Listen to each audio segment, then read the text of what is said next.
Hello everybody, welcome back. Today as well we have got you another video. In this video I'll show you how you can fix Roblox error code 403. But before that, please do make sure to like our video, subscribe our channel, and yes, without any further delay, let's start. So for that, what we're going to do is, first of all, we're simply going to go ahead and open up our app store and see whether our app is updated or not, because if it's not, then that could cause the issue as well.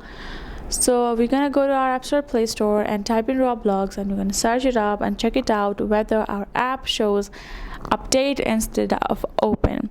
If it shows update, go ahead, tap on the update, and your app is updated and good to be used. Then we're gonna go back and check out our internet connection. If are we connected to a good internet or not, because if we are not, then that can be the reason why our app is not opening or we're having the continuous errors. Next thing is checking whether our login information that we're trying to log into our account is correct or not, because if we are adding invalid information, then that could be the reason why we're having the error issue.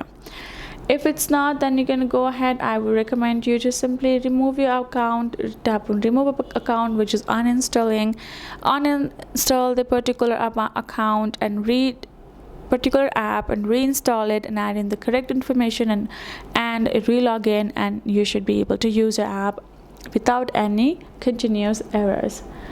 That is basically it. Hope this video helped. Thank you so much for watching. I'll see you guys in our next video.